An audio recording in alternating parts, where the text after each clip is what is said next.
నీ కొరకు క్రీస్తు, నీ కొరకు క్రీస్తు. కీలకమైనటువంటి విషయం ఏమిటి అంటే అండి, కష్టం వచ్చినప్పుడు, శ్రమ వచ్చినప్పుడు, బాధ కలిగినప్పుడు ప్రార్థన చేయమని చెప్పి బైబిల్లో ఉంది. ప్రార్థన చేసినప్పుడు దేవుడు జోక్యం చేసుకుంటాడు. కానీ దానికంటే ముఖ్యంగా, దానికంటే ఎక్కువగా, ప్రార్థన కంటే అసలు దేవుని యొక్క సన్నిధి నీతో వస్తూ ఉందా, ఆయన సన్నిధి నీ దగ్గర ఉందా అనేటటువంటిది డిసైడ్ చేసేటటువంటిది దేవుని యొక్క వాక్య నివాసం అనేటటువంటి నీ హృదయంలో ఉందా. దేవుడు దాన్ని చూసినప్పుడు ఆయన సన్నిధి నీ దగ్గర ఉంటుంది. విషయం ఎందుకు చెప్తానంటే, ఈ మాట చెప్తున్నానంటే, కేవలము ప్రార్థన ప్రార్థన ప్రార్థన ప్రార్థన చేయాలి. మనము తిరిగి జన్మించినప్పుడే, దేవుని యొక్క వాక్యం విని తిరిగి జన్మించినప్పుడే దేవుడు నీకు పరిశుద్ధాత్మ ఇస్తాడు. పరిశుద్ధాత్మ ఇచ్చినప్పుడు నీకు ప్రార్థన చేసేటటువంటి ఆ బలం కూడా ఇస్తాడు. కానీ నువ్వు దాన్ని పక్కన కూడా పెట్టేయగలవు, అది కూడా గుర్తుపెట్టుకో. చాలామంది దేవుని వాక్యాన్ని దానికి లోపడ్డం అనేటటువంటిది మానవేసి ఫోన్ చేసి ప్రార్థన చేయండి బ్రదర్, చాలా సులువుగా నేస్తారు. ఏమండి, నేను ప్రార్థన చేస్తాను, అది చేస్తాను, అది టెస్ట్ కేస్, లిట్మస్ టెస్ట్ ఏమిటి అంటే, దేవుడు నీ హృదయంలోకి తొంగి చూసినప్పుడు ఆయన యొక్క వాక్యానికి నువ్వు ఎంత లోబడ్డావు హృదయంలో చూస్తాడు. హృదయం హృదయం హృదయం నీకు వచ్చేటటువంటి ఆలోచనలు, నీకు వచ్చేటటువంటి తలంపులు దేవుడు పరీక్షిస్తాడు. నా హృదయ అంతరంగంలో ఉండేటటువంటి ఆలోచనలు, తలంపులు దేవుడు పట్టించుకుంటాడు. నాకు ఎటువంటి ఆలోచనలు ఉన్నాయి, నాకు ఎటువంటి తలంపులు వస్తున్నాయి, నేను పడుకున్నప్పుడు, కూర్చున్నప్పుడు, చేసేటప్పుడు నాకు వచ్చేటువంటి ఆలోచనల్లో దేవుని విధేయతకు లోబడినటువంటి ఆలోచనలు ఎన్ని ఉన్నాయి దేవుడు చూస్తాడు.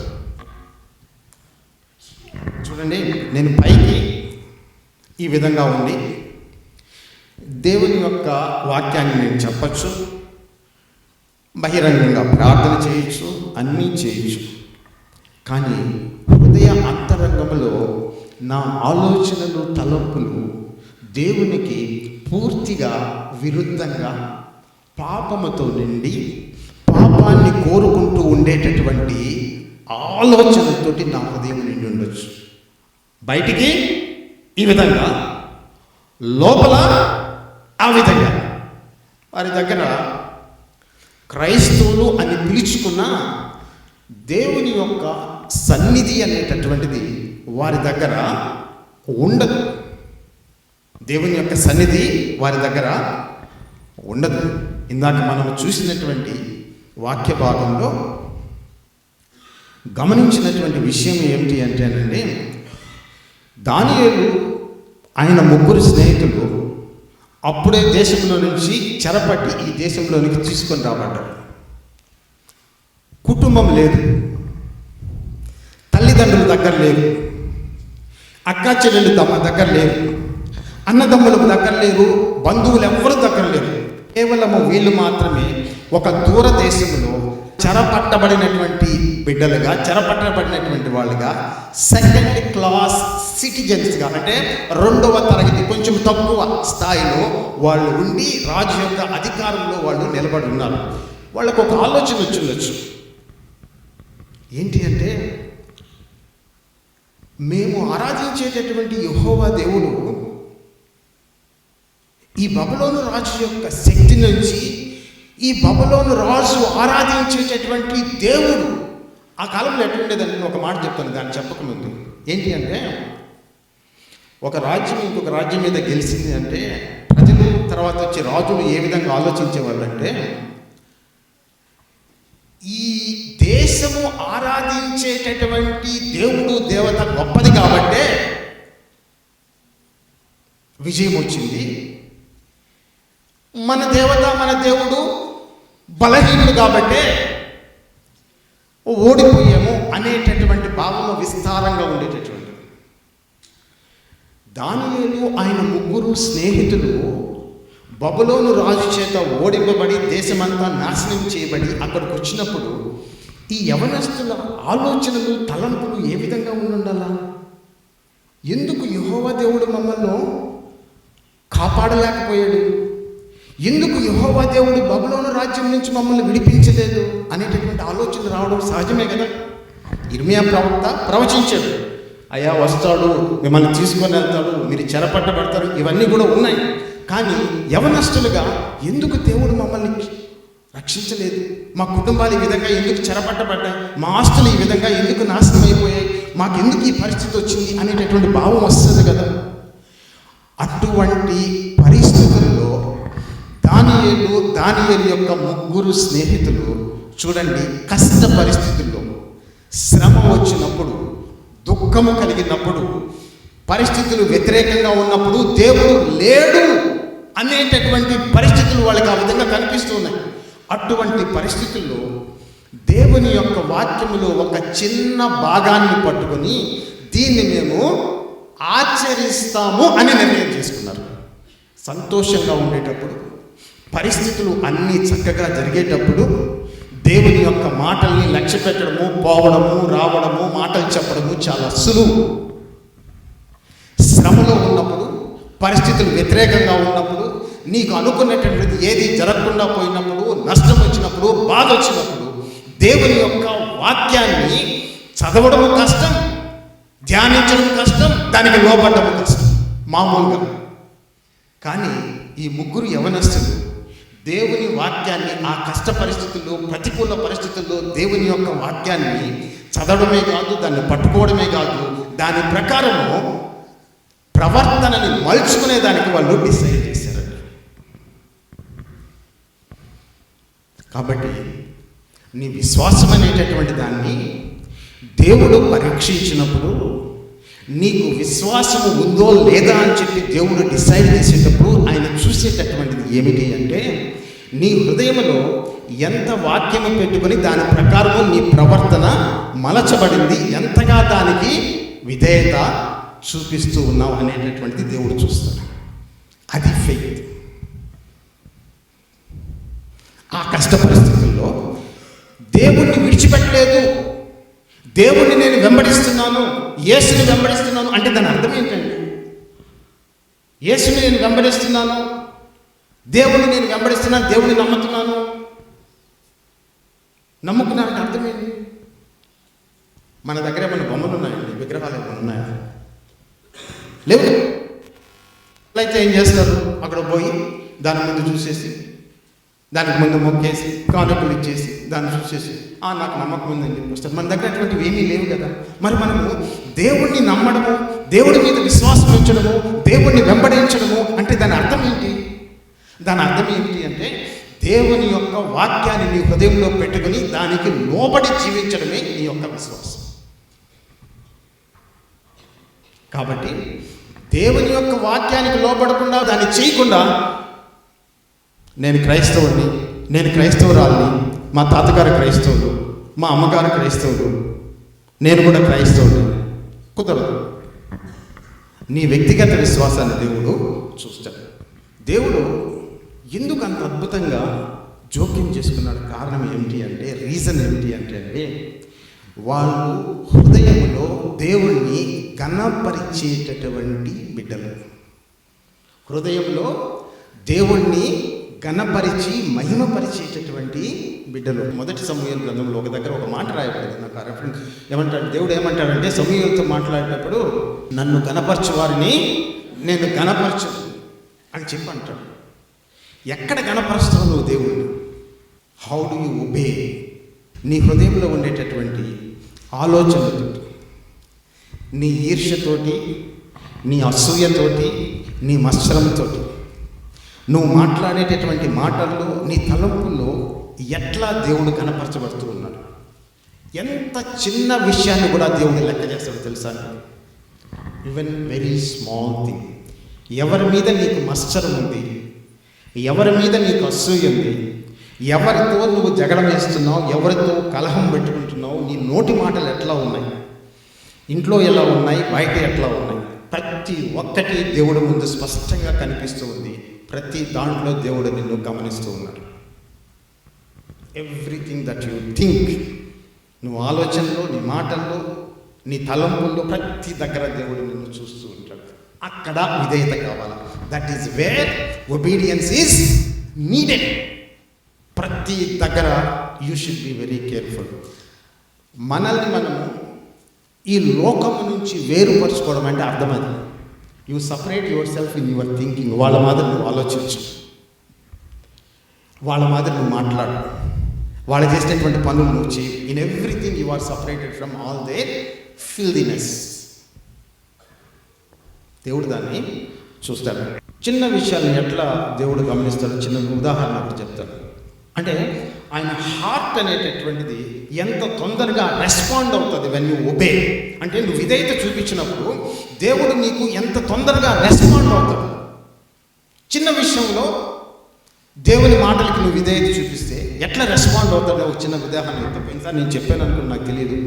ఒకసారి నేను పేతురు రాసినటువంటి మొదటి పత్రిక దాంట్లో చదువుకుంటూ ఆ వాక్యాన్ని గురించి ధ్యానిస్తూ ఉన్నా. కొద్ది రోజులు ప్రార్థనలో ఉండేటప్పుడు ఆ 2వ అధ్యాయం మొదటి భాగంలో అనుకుంటా, పేతురు రాసినటువంటి మొదటి పత్రిక 2వ అధ్యాయంలో అనుకుంటా ఒక దగ్గర ఉంది. కాబట్టి సహోదరులా మీరు సమస్తమైనటువంటి కపటమును, దూషణ పలుకులను, వేషధారణను, మత్సరమును వాటిని విడిచిపెట్టి క్రొత్తగా జన్మించిన శిశువులను పోలిన వారై నిర్మలమైన వాక్యమును, పాలవలను రక్షణ విషయంలో ఎదుగు నిమిత్తము ఆ పాలన. కానీ దానికి ముందు ఒక మాట ఉంది, వీటిని విడిచిపెట్టుడు అంటాడు. వేటిని? వేషధారణ, కపటము, అసూయ, దూషణ మాటలు విడిచిపెట్టమంటాడు కదా. ఇదంత ముఖ్యమైనటువంటి విషయం అండి సంఘానికి రాసేటటువంటి దానికి. ఆయన ఉత్తరం రాస్తున్నాడు ఒక సంఘానికి. అసూయ, మత్సరము వీటన్నిటిని విడిచిపెట్టమంటాడు. ఇప్పుడు నేను అది చదువుకునేటప్పుడు ఆ మాట చాలాసార్లు చదివా. కానీ నేను చదివినప్పుడల్లా నాకేమనిపించేదంటే వీటికి ఇంత ఇంపార్టెన్స్ ఉందా? అసూయ గురించి, మత్సరం గురించి, వేషధాలు ఎప్పుడూ వింటానే ఉన్నాం కదా. మనం చెప్పుకునేది వాళ్ళు కూడా చెప్పుకుంటారు కదా. వాళ్ళు అంటే క్రైస్తవులు కానిటువంటి వాళ్ళు చెప్పుకుంటారు అనేటటువంటి ఆలోచన ఉండేటటువంటి. ఒకసారి నేను ప్రార్థన చేసేటప్పుడు ఆ వాక్యాన్ని పట్టుకొని దేవుడి సన్నిధిలో ప్రార్థన చేశాను. ఏమైనా ప్రార్థన చేశానంటే, ప్రభువా, నా జీవితంలో ఉండేటటువంటి అసూయ కానీ, మత్సరం, వేషధారణ, కపటమైనటువంటి మాటలు, దూషణ పలుకులు, వీటన్నిటినీ నీ ఎదుట నేను ఎంత అసూయంలో, ఎంత మత్సరం ఉందో ప్రతిదాని ఒక్కొక్క దాన్ని పట్టుకొని, ఒక్కొక్క వాక్యాన్ని పట్టుకొని, ఒక్కొక్క పదాన్ని పట్టుకొని దేవుడి సన్నిధిలో ఒప్పుకుంటూ, అంటే ఒప్పుకోవడం అంటే కన్ఫెస్ చేయడం, దేవుడి దగ్గర కన్ఫెస్ చేయడం అంటే అర్థమైంది. ఒప్పుకోవడం అంటే ప్రార్థన చెప్పడం అంటే ఏంది? దేవుడి వాక్యం ఏదైతే చెప్తుందో దాని ప్రకారం నేను దాన్ని ఒప్పుకుంటూ, అది సత్యమని నేను నిర్ధారిస్తూ, అవును దేవా నా దగ్గర తప్పు ఉందని చెప్పి నేను ఒప్పుకుంటూ చెప్పేదాన్ని ఒప్పుకోదాన్ని కన్ఫెషన్ అంటాం. దాన్ని ఒప్పుకోవడం అంటాం. ఆ విధంగా దేవుడి దగ్గర నా హృదయంలో ఉండేటటువంటి ఆలోచనల గురించి, తలంపుల గురించి దేవుడి దగ్గర చెప్తూ ప్రార్థన చేస్తూ ఉన్నాను. ప్రార్థన చేస్తూ ఉండేటటువంటి సమయంలో దీని గురించి, ఈ వేషధారణ గురించి, ఎంత వేషధారణ ఉందో నా దగ్గర, ఎంత అసూయ ఉందో, ఎంత మత్సరం ఉందో, ఎంత కపటమైనటువంటి మాటలు ఉన్నాయో, అన్నింటిని గురించి. ఇది ఎప్పుడు చాలా రక్షణ పొందిన చాలా సంవత్సరాల తర్వాత సంగతి. ఏమని చేస్తూ ఉంటే సడన్గా కళ్ళు మూసుకొని ప్రార్థన చేస్తుంటే దేవుడు ఒక దర్శనాన్ని ఇచ్చాడు. మరి నాకు తెలియదు మీరు దర్శనాల గురించి మాట్లాడతారో లేదో, నాకు దర్శనం ఒకటి ఇచ్చాడు. ఆ దర్శనం ఏమిటి అంటే సడన్గా దేవుడు ఆ విజన్లో ఏం చూపించాడంటే, ఒక తెల్లటి పావురం వచ్చి నా భుజం మీద కూర్చుంది. తెల్లటి పావురము బాగా, ఆ పావురం వచ్చి ఆ తర్వాత వచ్చి అది నా ఒడిలో కూర్చుంది. ఆ దర్శనం స్పష్టంగా కనిపించింది.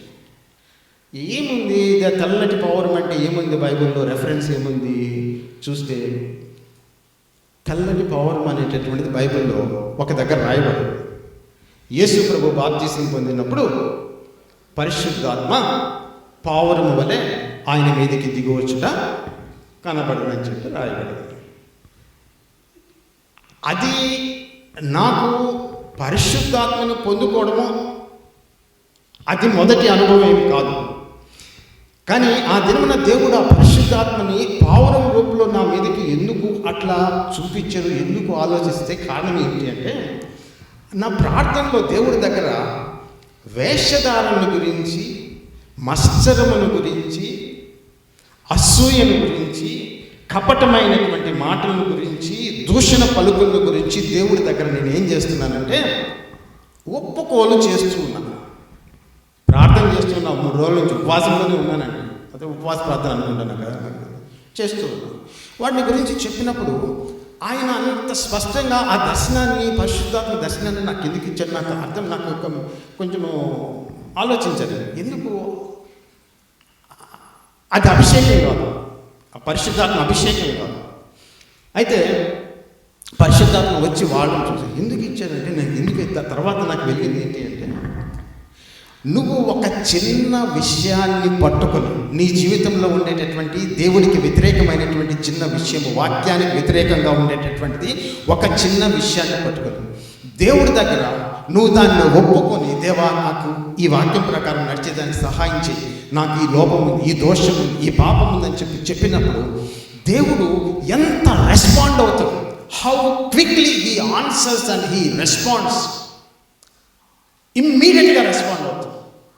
ఎందుకంటే ఆ దేవుని యొక్క వాక్యం ప్రకారము నీ ప్రవర్తనను నువ్వు మలుచుకునేదానికి నువ్వు ప్రయత్నము చేసినప్పుడు, దట్ వెరీ ఎఫర్ట్, ఆ ప్రయత్నాన్ని దేవుడు చాలా మెచ్చుకుంటాడు, సంతోషిస్తాడు, అభినందిస్తాడు. చిన్న విషయం, అసూయ గురించి మనం ఎన్నిసార్లు ఓవర్లుక్ చేస్తాం. నా జీవితంలో ఎంత అసూయ ఉందో, కొంతమంది జీవితాల్లో టన్నుల కొద్ది అసూయ ఉంటుంది. నేను బయట వాళ్ళ గురించి మాట్లాడటం లేదు, క్రైస్తవుల గురించి మాట్లాడుతున్నాను.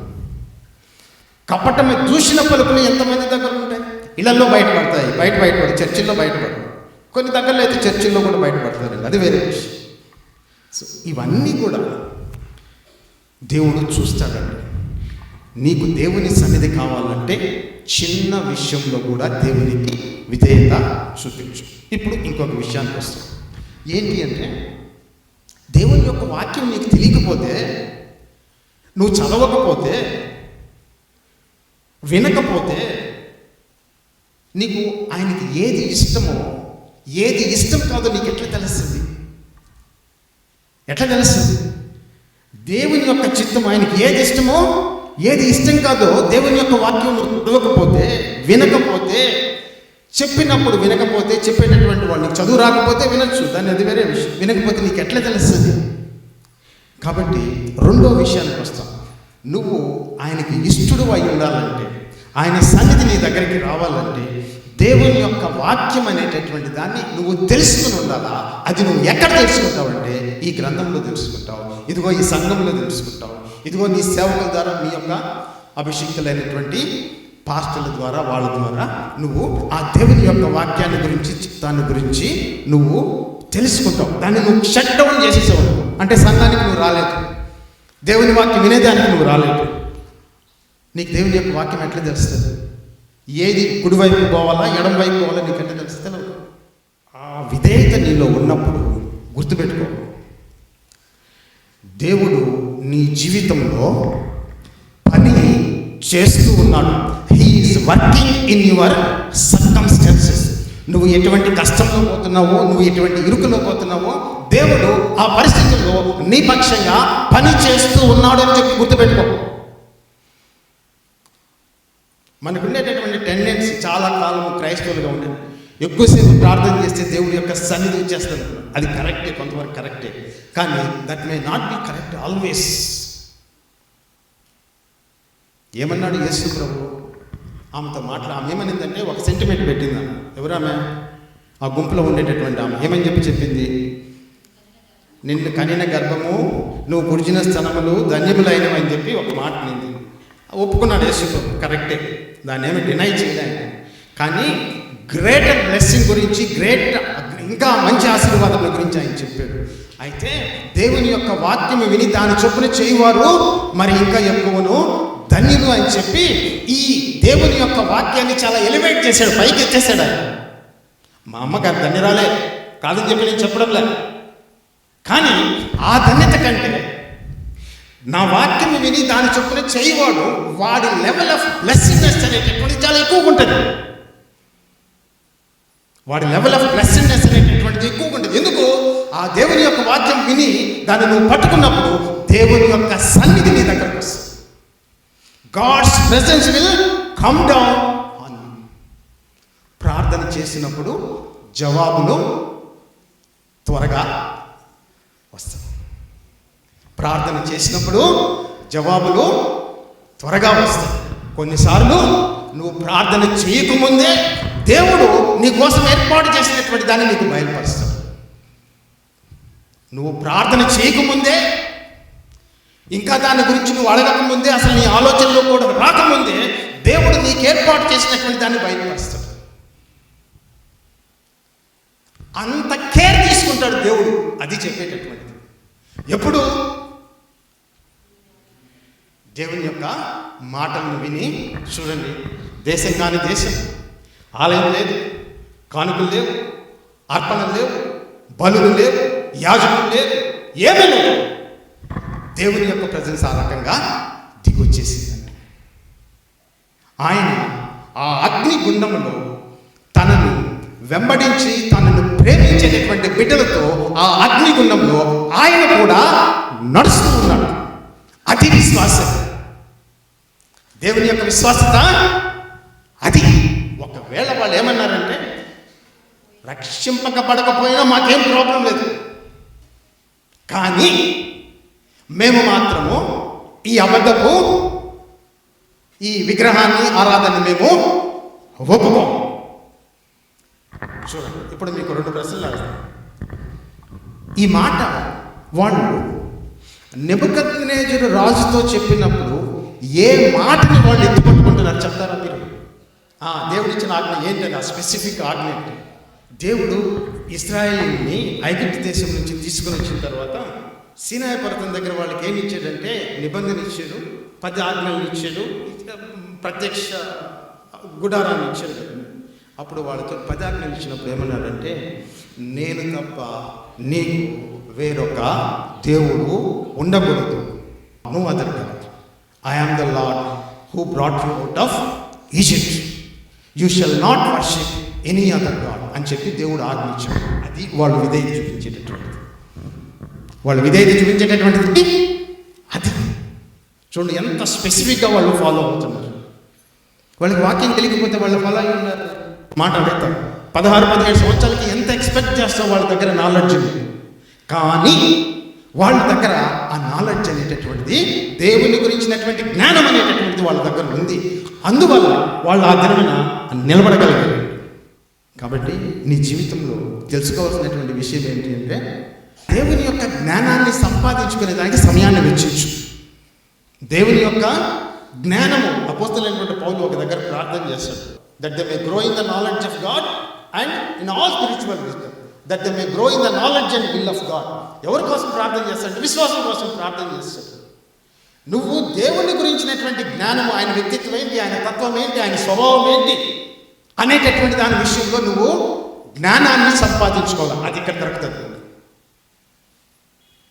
నువ్వు చదువుకున్నప్పుడు దొరకదు. సో అంత కీలకమైనటువంటిది అది సంపాదించుకోవాలి. సంపాదించుకున్నప్పుడు నువ్వు దశ. ఒక చిన్న మాట, చిన్న విషయం చెప్పి, ఒక చిన్న సాక్ష్యం చెప్పి ముగిచేస్తాను. నాకు ఒకటే పాప అండి. డిగ్రీ చదివిన తర్వాత నెక్స్ట్ ఏం చేస్తామని చెప్పి, అంటే ఆమెకాయ ఏం చేసిందంటే, ఫారిన్ యూనివర్సిటీస్ పోయేదానికి అప్లై చేసుకుంది. ఈ ఫారిన్ యూనివర్సిటీలో ఒక కంట్రీలో ఆమెకు అడ్మిషన్ ఇచ్చారు. వాళ్ళు ఆ యూనివర్సిటీ వాళ్ళు, నీకు అడ్మిషన్ ఇచ్చాము, ఫీజులు కట్టాలా, ఇంత డబ్బు అవుతుందని చెప్పి వాళ్ళు రిటర్న్ పెట్టారు. ఈమె అప్లై చేసిన సంగతి నాకు తెలియదు. వాళ్ళు వచ్చిన తర్వాత ఇట్లా వచ్చింది అని చెప్పి చెప్పింది మాతో. అమౌంట్ చాలా పెద్దది, మా దగ్గర లేదు, యూనివర్సిటీలో డబ్బులు కట్టేదానికి లేదు. కానీ ఈ విషయం, ఇది జరగకముందు, ఈమె ఈ అప్లికేషన్ రాకముందు, జరగకముందు దేవుడు ఒకరోజు ప్రార్థన కాదు, ఒక విషయం చెప్తున్నాను. నువ్వు దేవుని యొక్క వాక్యం పట్టుకుని నడుస్తూ ఉంటే దేవుడు కేవలం నీతోటి ప్రార్థన చేసినప్పుడే మాట్లాడు, ప్రార్థన చేయనప్పుడు కూడా మాట్లాడతాడు. నువ్వు కూర్చొని మాట్లాడతాడు, నువ్వు వేరే పని చేసుకునేటప్పుడు ఎక్కడైనా మాట్లాడతాడు. దేవుడికి ఒక ప్రార్థన చేయదని చెప్పి నేను చెప్పడం లేదు, that is not the point. ఎక్కడైనా మాట్లాడతాడు. ఒకసారి పొద్దున్నే నేను 6 గంటలకు 5 గంటలకు నిద్రలేసి వస్తుంటే సడన్గా ఒక స్వరం వినిపించింది. ఏంటి అంటే, your loan has been granted అని ఒక స్వరం వినిపించింది. నీకు లోను గ్రాంట్ అయింది. అసలు నేను లోనే అప్లై చేయలేదు, ఇంకా నాకు లోన్ గ్రాంట్ అవ్వడం ఏంది నేను ఆలోచించాను. నా భార్యని అడిగాను.